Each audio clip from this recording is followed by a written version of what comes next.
Welcome everyone. Thank you for attending the third webinar in Engage's Association Best Practice Series. Today's subject is improving the online member experience. My name is Jason Stone. I am VP of Sales and Marketing with Engage, and I have the honor of being your host for today's webinar. Through this webinar series, we will host leading experts who will discuss and share insights on a variety of topics related to successful association administration and growth. Before I introduce our speaker, I'd like to go over just a few housekeeping items. To maintain a quiet environment, all attendees are in listen-only mode. We will have a Q&A session at the end of the event. Should you have any questions, please use the question function in the GoToWebinar utility box on the right of your screen to ask. There will be a recording of today's presentation and it will be sent to all attendees. At the end of the webinar, please take a minute to take our 5-question survey. Your feedback will help us improve the quality of future events. From the entries, we will draw one lucky winner, so somebody's going to win a $25 Amazon gift card. One of those 5 questions will ask for ideas and suggestions for future topics, so we would greatly appreciate your thoughts to help us grow and guide the series. Today's presentation is on improving the online member experience. Today's association management must have an online membership component, and our speaker today is Beth Lilienstein. We've invited Beth to be our guest since she leads projects for associations just like yours. Beth has more than 25 years of experience in the association industry. She's been an association management consultant, a project manager for AMS and accounting system selections, and even an AMS implementation professional at the powerhouse consulting firm Deloitte.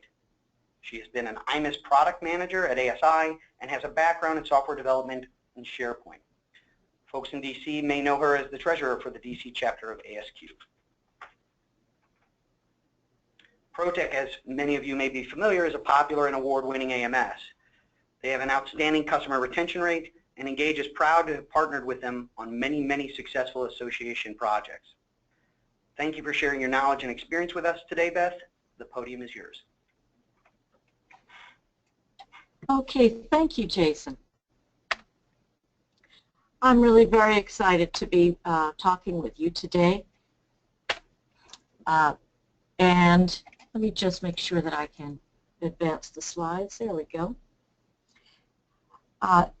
As my bio indicated, I've worked with associations in many different capacities, both from within and without, as an accountant, as an implementation person, as a management consultant. And all of those aspects come together when we talk about creating a self-service portal for your members. Let's talk about these 4 different aspects here. What are the self-service options that you need to support online? How does your association membership software form the pillar of support for that functionality? What should you consider when you're designing the user interface for these self-service portals? And how can you enhance the value of the portal through automated processes and using what you know through your AMS to make the content that much richer and more targeted?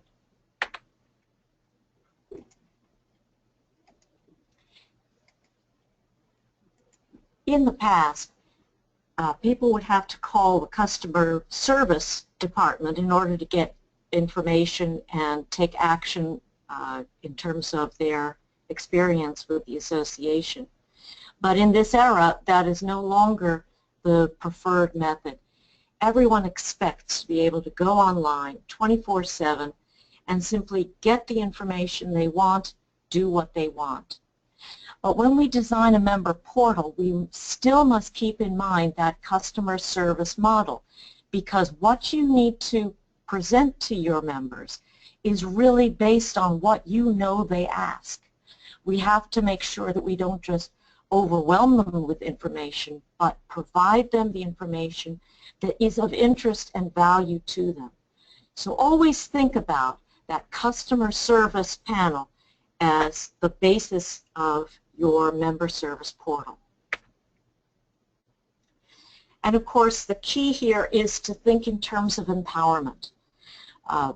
The people will be coming to your portal in order to be empowered, to get the information they want, to make the changes that they want. So many of the kinds of questions that they ask have to do with decisions that they have to make. For example, when I was at ASAE and I wanted to enroll in one of the conferences, I needed to know if I was still a member in good standing. Did I let something slip? So that's why that is an important question. Similarly, as a member of the AICPA, I was always concerned about my progress towards certification. Where was I with the continuing education that I need towards recertification? What courses are missing? What do I need to get? Do I owe anything? Do they need to switch something? So these are the kinds of questions that they're going to be, that motivates them to come to your portal. Make sure that your portal answers those questions. Here's an example of a member portal that does exactly that. PSIA Aussie is an association for ski instructors, and so on their portal you can see in their main site they have a login to My Profile, which comes to the page we're looking at. It echoes back to the user what PSIA knows about the person. It echoes back where their membership stands. It gives them the opportunity to edit their information, but look at all the other kinds of information that it lets them look about. And again, every one of these answers a potential question that the user has. It is one click away from each of those categories, but it's also worded in terms that answer those kinds of questions that a person will be asking.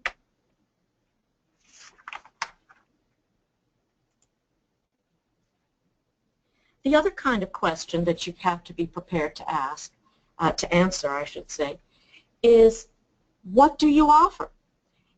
If the individual is looking for a course to fill a continuing education credit, you have to be able to tell them what you offer. Similarly, if they have a question about standards or best practices or resources, show them what you have, what you offer that answers those questions. Now, your whole site is about these questions, but there are particular kinds of questions that are answered that are actually based on what you are maintaining in your internal database. For example, you have courses, you have events, you have contribution setups that you can show to them so that instead of having to produce forms and submit questions to people and then you bring up these lists, they can see them in a direct query that shows them what you have. So in this sense, your database, your internal database of events and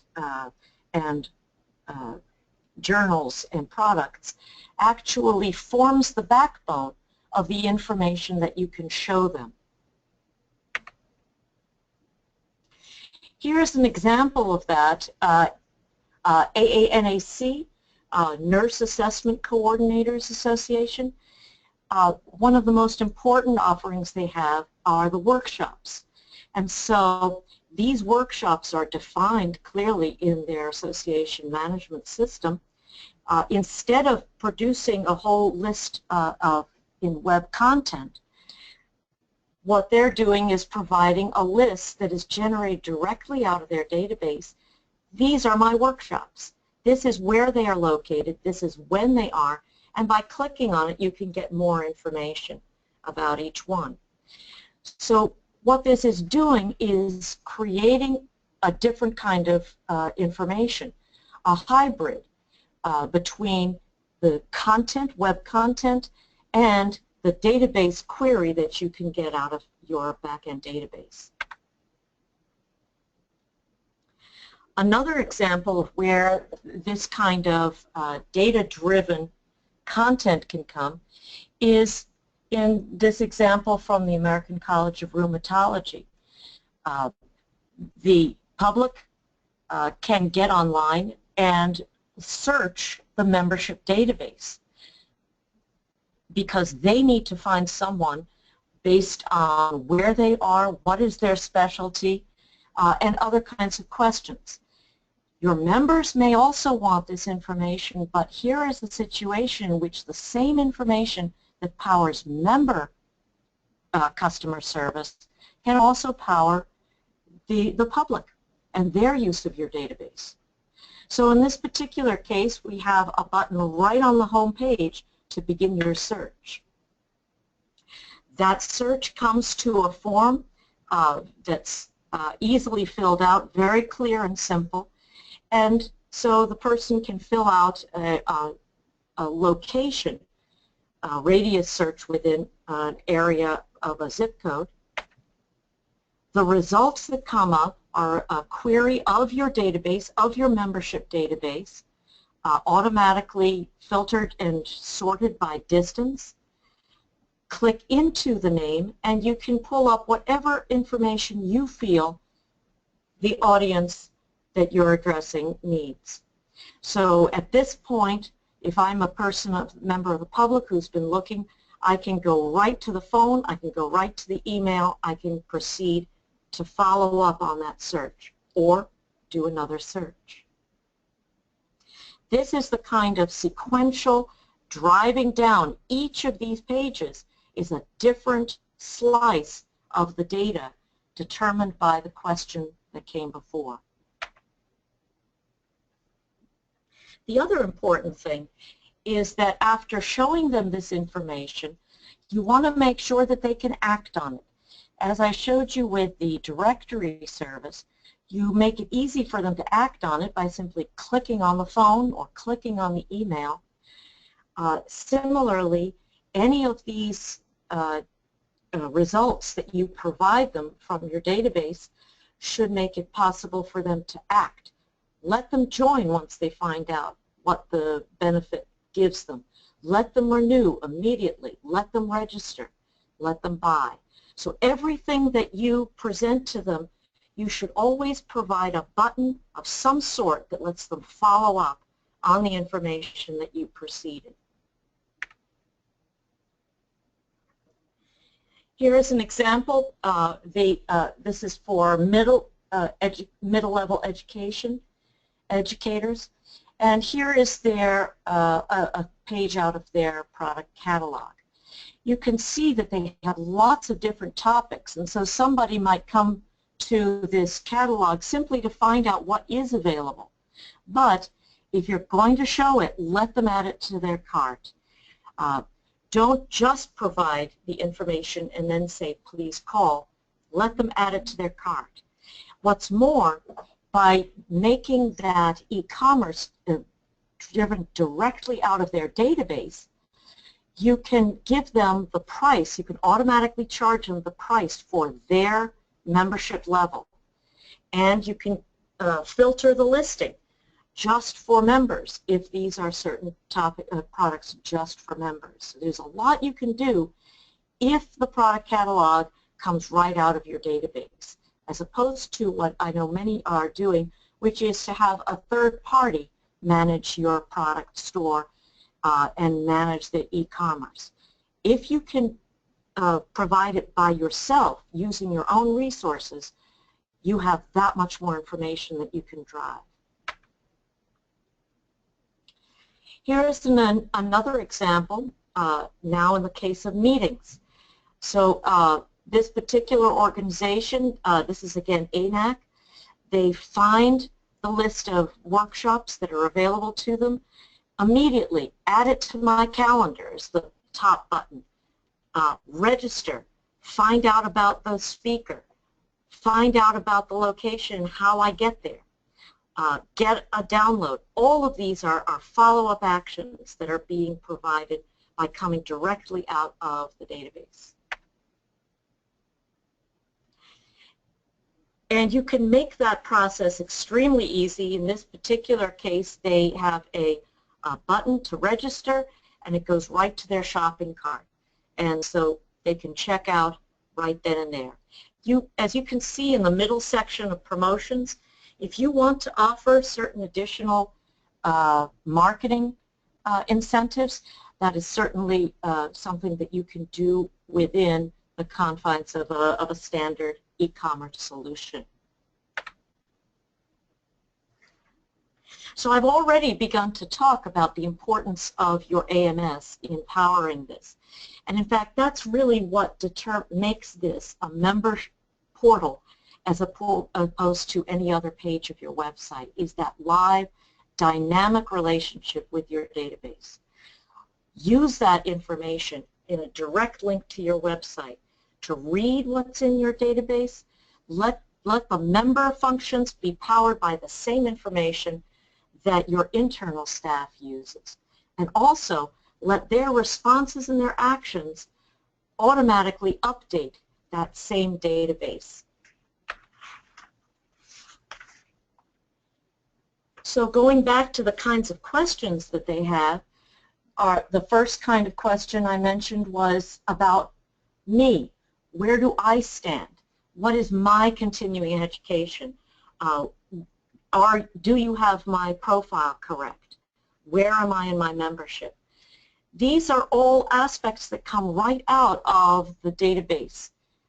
And just about any AMS, I've worked with about 4 in an intense way and more through my interaction through AMS selection processes. And this is basic. All of them have this kind of functionality.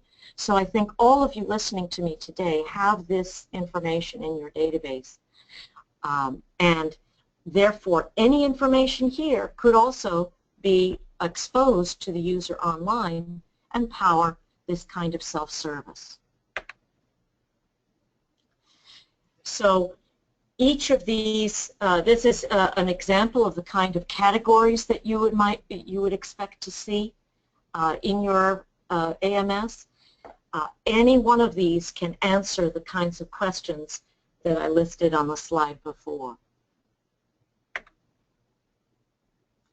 And as far as the e-commerce transactions, it's important to realize not only are the sources of e-commerce in your database, but the results of every e-commerce transaction needs to be tracked in your database. This is a standard kind of dashboard, the kind of data intelligence that you could expect your AMS to give you. And it's essential that the activities that happen online are also captured in your database so that these statistics reflect a combination of what your staff has done in the back office plus what has happened online. So whenever you outsource this, the kind of e-commerce like event registration or a product catalog, whenever you outsource that to a third-party system, I know that you have to do something to get this information back into your database to power this kind of accurate statistics. If it's being done directly through your own member portal, there is no import-export needed. Every transaction done online is exactly the same to the database as if it was entered by your staff. So given that it's so important, how do we do it? Well, there are 2 different models for integrating your AMS into the website. The most common is as a standalone member portal website. That is you will get from your AMS a standalone website that has all of the member portal information that you would like to process online. And then the second one, which not everybody supports, but many do, is when the AMS vendor offers a catalog of drop-in parts, integration web parts, parts that can be placed into your site at strategic points in such a way that they can be integrated into the context of the site. Let's talk about both of those methods.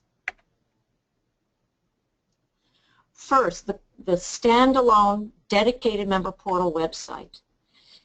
The idea is that that portal website should contain all of the components that are relevant to you. Now, in my previous slides, I've mentioned many different things like committees and events and courses. Not all of them are applicable to your members and your association. So at every point that we're talking about implementing it for yourself, you will always be whittling it down and tailoring it to the particular needs of your members and the particular attributes of your database. So you will select them, but the vendor will provide an entire array of, that is your AMS vendor, will provide this array of functionality for you to deploy in this site. You will then provide links from your main website to this customer portal wherever there is a function that you present on your site that needs this kind of integration.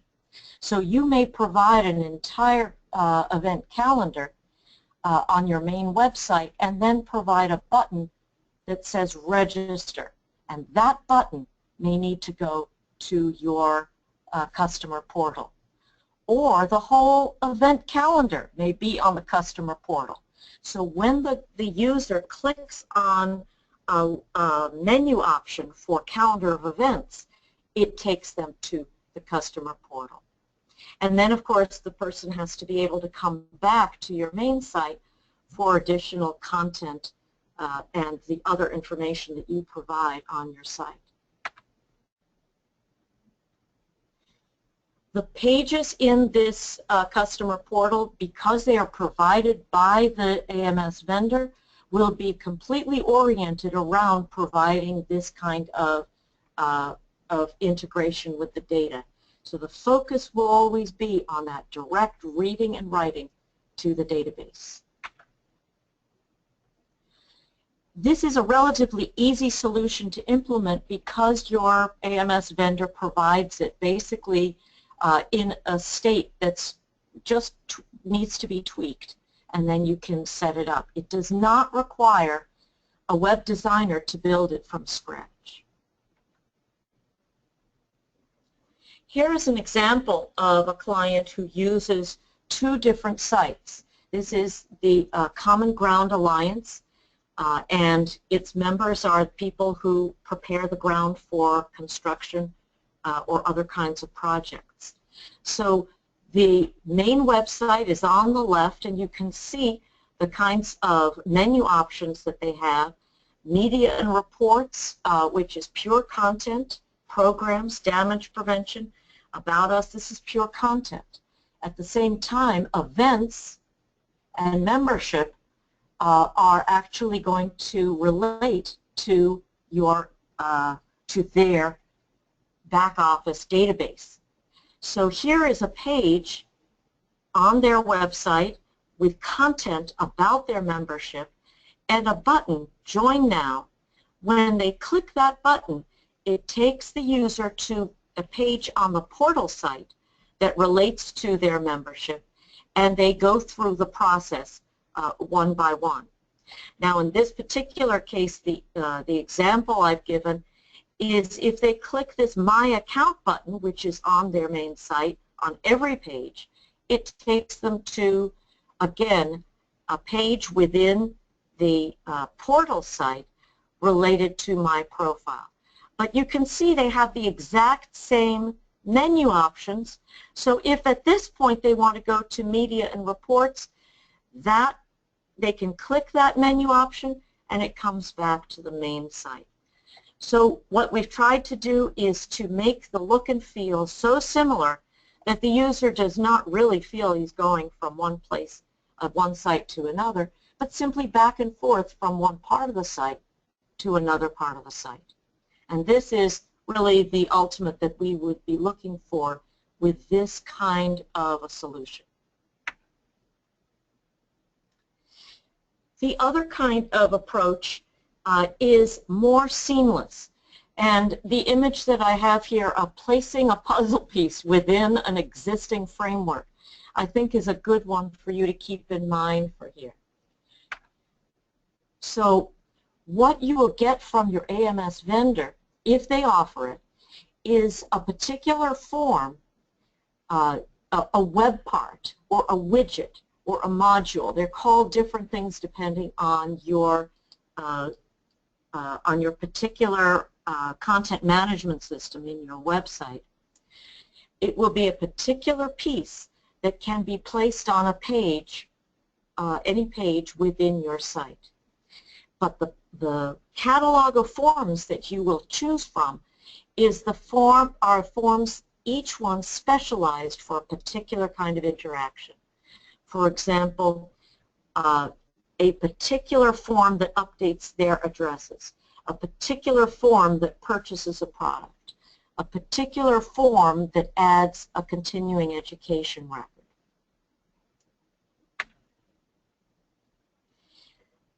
Especially when you have this kind of plug and play, plug-in piece. These are designed to be very configurable so that you can define what the rules are when you place this into your site. Because these are being placed into the context of your overall website, it's very important that your website vendor, your website designer, needs to be at the very heart of the implementation. The website designer is the one who has designed a continuous look and feel.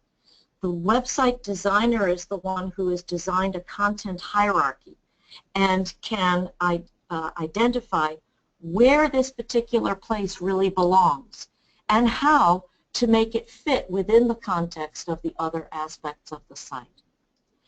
In addition, they are being placed into your site using the same content management tools that the website designer uses for your other content pieces. So the same person who is going to implement your news feed in your website should also be responsible for implementing these data integration pieces in your site. So this is an important distinction. You need, if it's going to be a seamless part of your website has to take responsibility for it and work with it and tweak it as needed to make it really work within that website. Here are a couple of examples of that kind of plugin. Chicagoland Chamber of Commerce uses one site only, and their site includes, again, all of these different kinds of website offerings, and you go within the events, you come into a category of network events. Again, these are all different kinds of pages within the site, all content pages managed by their own designer. But this particular page includes a component which reads the events from the database, from their event database, and provides the option to register right then and there so that the e-commerce can take place right from that page and go straight to the shopping cart. Here is another example. ACR, the American College of Rheumatology, includes many, many different kinds of membership types. So the normal kind of listing of membership types directly out of their database just wasn't sophisticated enough for the way that they wanted to present it. So what they did is that this is a page, all content out of their page, out of their website. They have opening, collapsing, and expanding categories with information that is provided by content. But this button here is in fact a plug-in integration module from their AMS, which allows them to go straight to the membership process. Now, because this is all content, anybody can be looking at it. As soon as they click on this button, because it's going to be an interaction, an e-commerce interaction, the little component there and the logic in that component prompts the user to sign in and take them through that process through all of the integrated functionality of joining using the AMS information. So this one little button is actually one of the plug-in forms that I was speaking of. And this, by the way, was a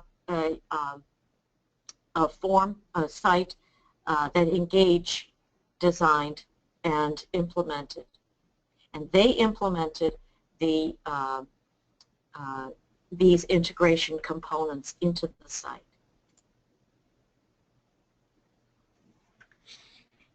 As we talk about this seamless experience, the logical next step is to talk about what should that seamless experience be like. And here I'd like to just make focus on the contrast between the way you want this data, this AMS data, to be served up to your staff versus the way it is served up to your members. When your staff access this AMS data, they need as rich an information environment as you can possibly give them. And when you selected your association management software system, more than anything else, this was the criterion, was providing the staff the kind of information that they need to do their job. When we talk about providing it for the member, we're talking about different needs, and therefore we need to make sure that we don't just echo what the staff sees when we present the information to the member. We need to present it to them differently. So the kinds of considerations you have when you present content on your website, it also applies to the way they look at this data-driven information. And behind all of that is the assumption. Your staff know about your business, but your members do not.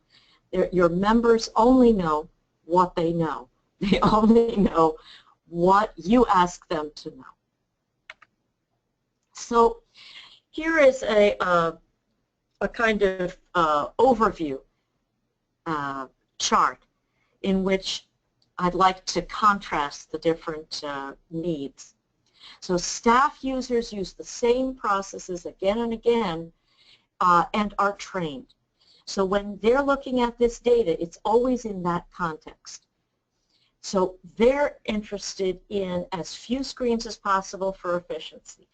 They're interested in speeding up data entry.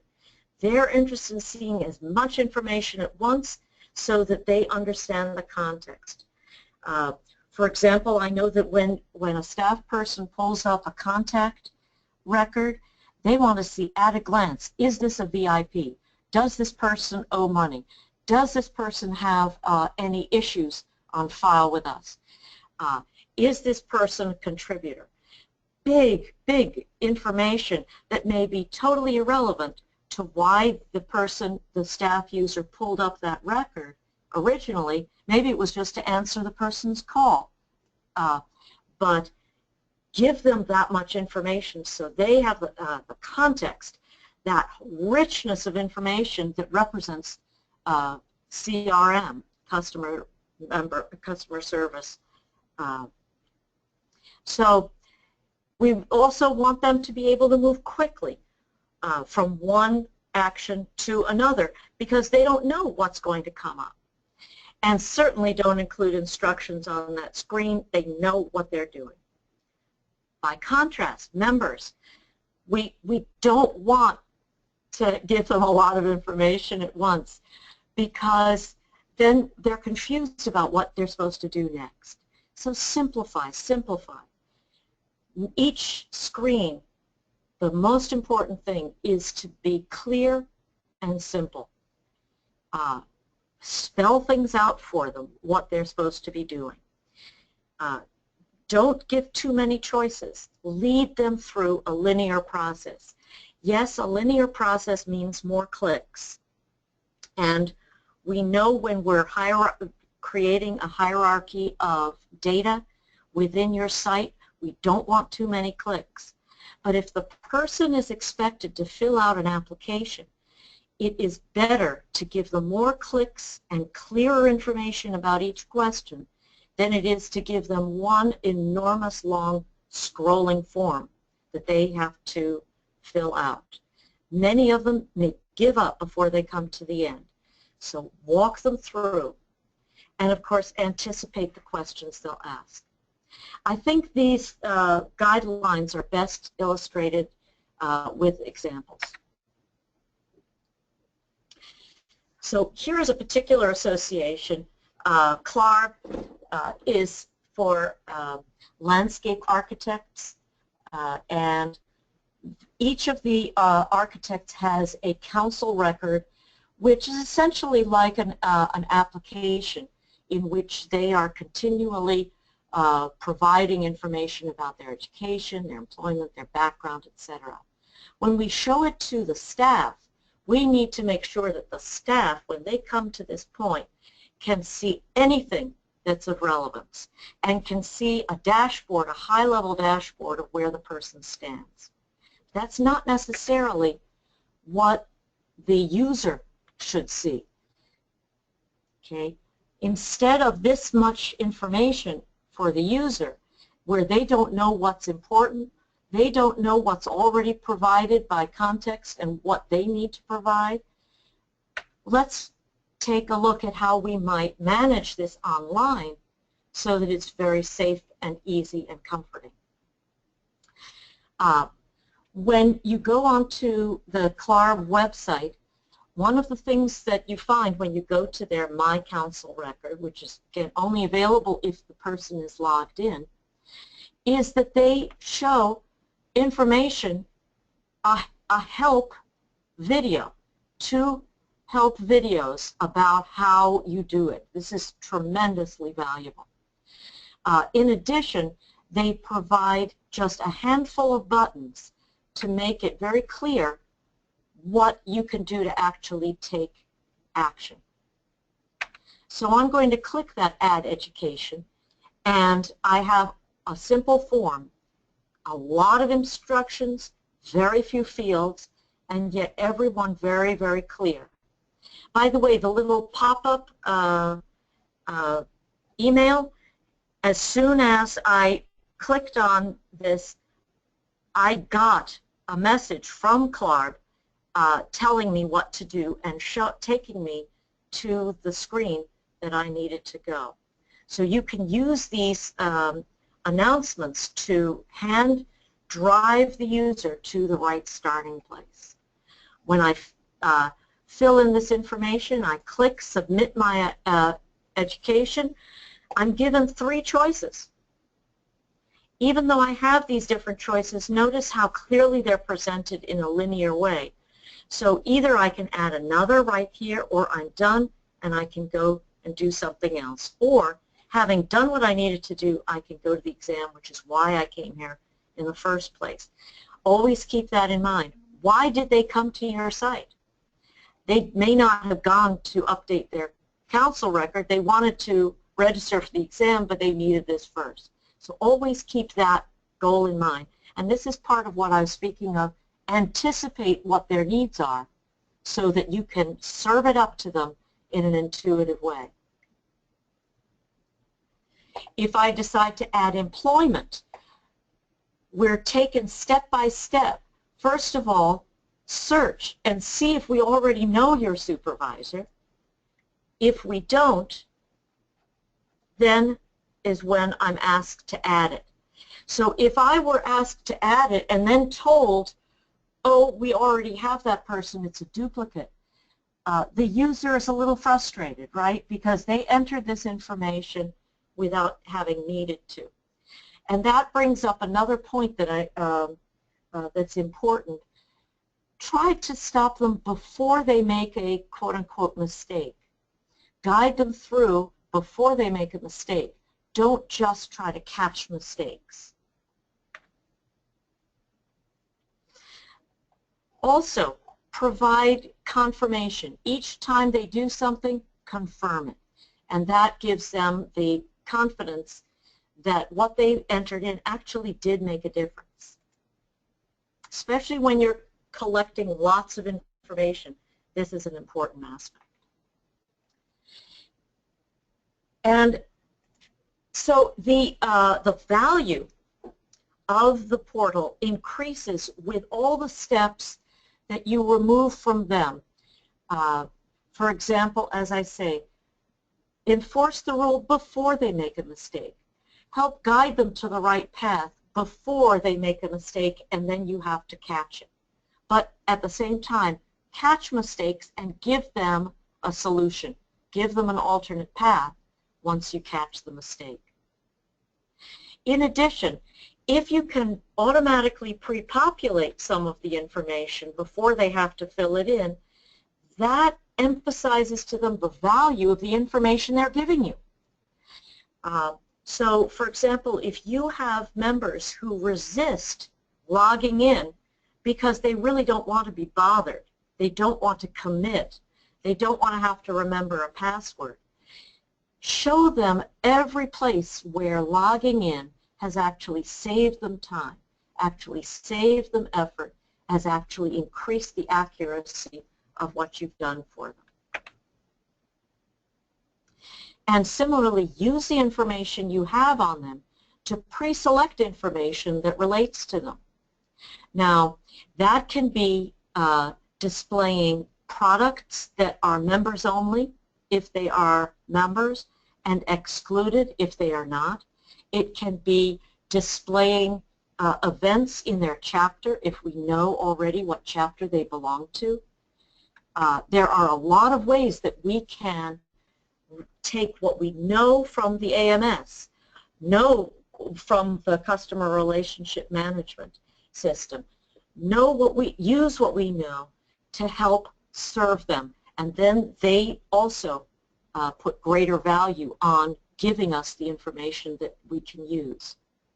So think of all of the information that you've got and what could then be used to filter information. Are they members, non-members?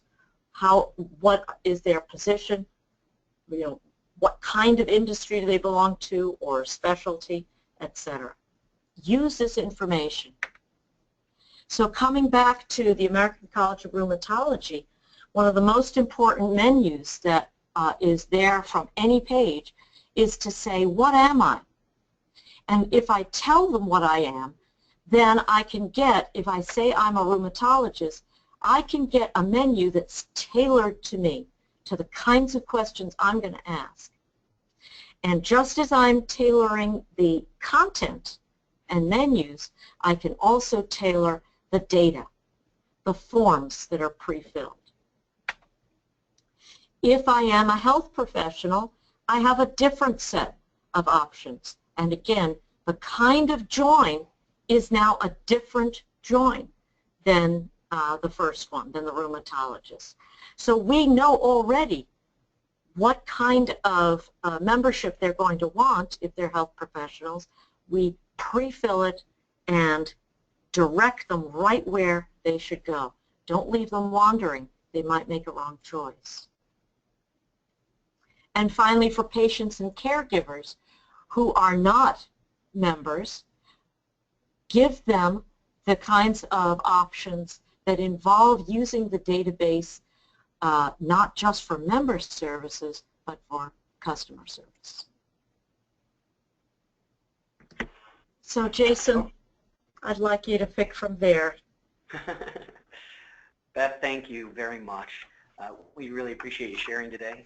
And thank you to everybody who's been listening. I want to share that each one of these best practice series that we've done has been drawn a bigger audience than the last, and we certainly hope that trend continues. We just couldn't be happier about that.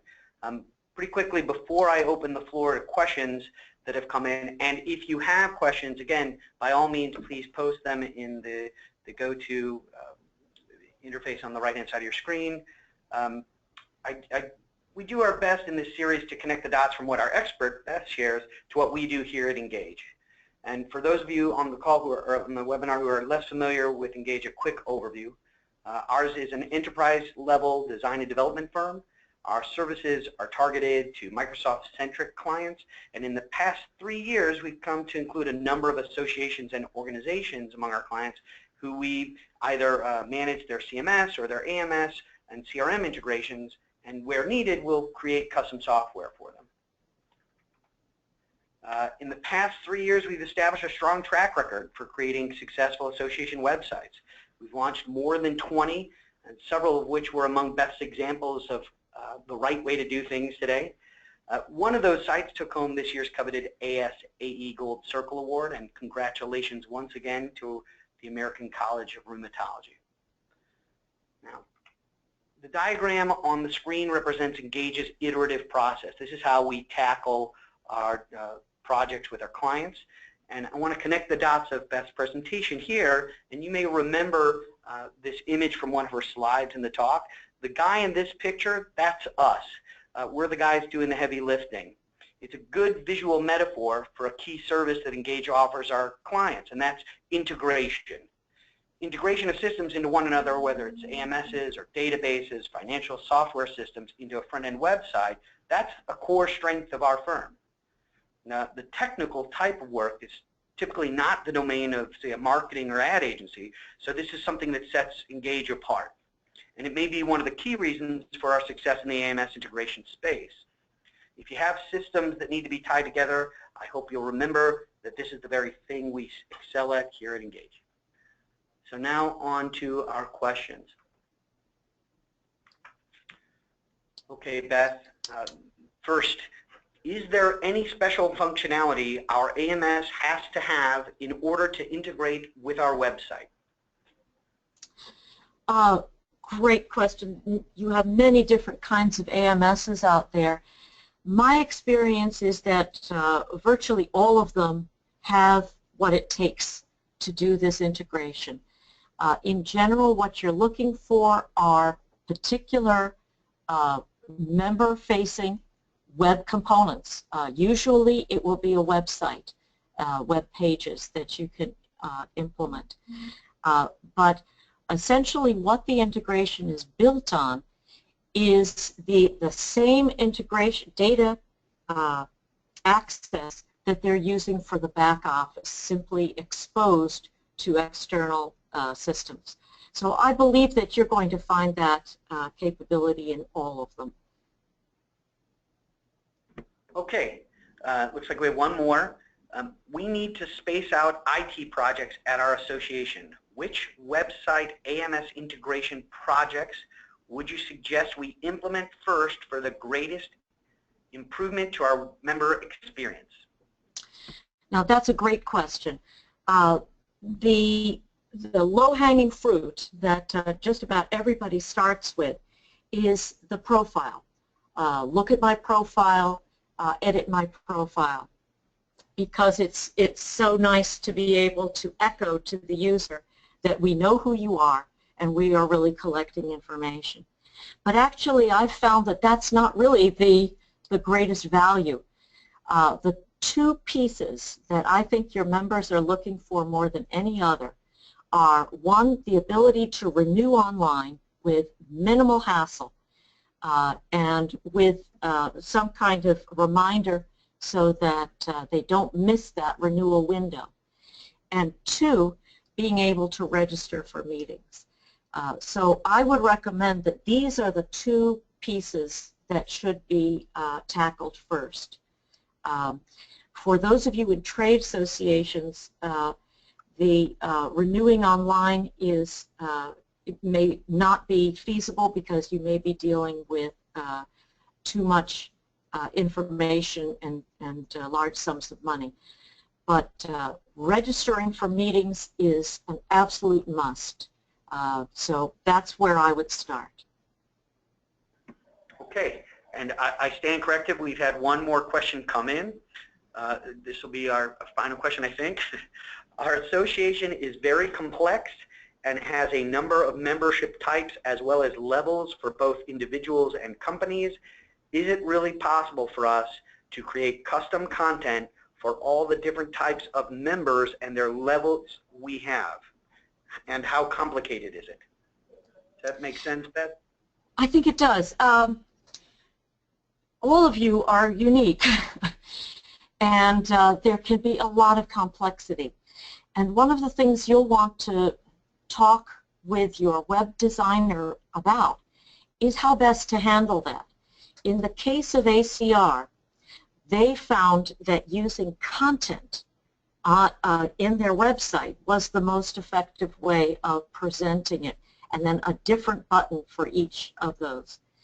But in other cases, what you'll find is that the easiest way is simply do a query on your database, because no matter how complicated it is, your AMS has to have it, right?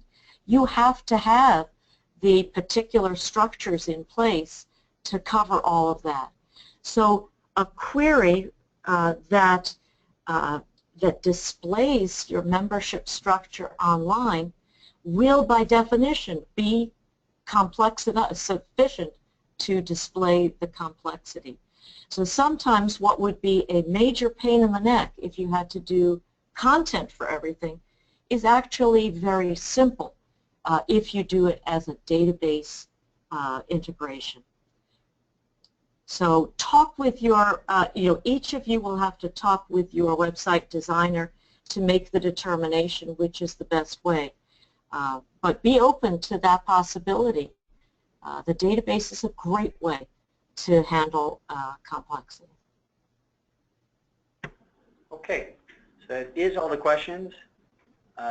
I want to remind everybody, don't forget, we do have the drawing afterward. You'll be shown an opportunity to answer those 5 questions, so I encourage you to take part in that. Also, please make a note of the date of our next webinar. It's coming up December 8th. The content will be on member data collection, surveys, feedback, and more, and it'll be presented by Jeff Asadi of Perception Solutions, and we're looking forward to that. I want to once again thank everyone for attending. Beth, thank you for presenting. Beth and I both would love to be of further value if we can. So if you have any questions that you weren't able to ask today, if you'd like us to follow up with you, you will find our contact information up on the screen. Thanks very much, everyone. Bye-bye.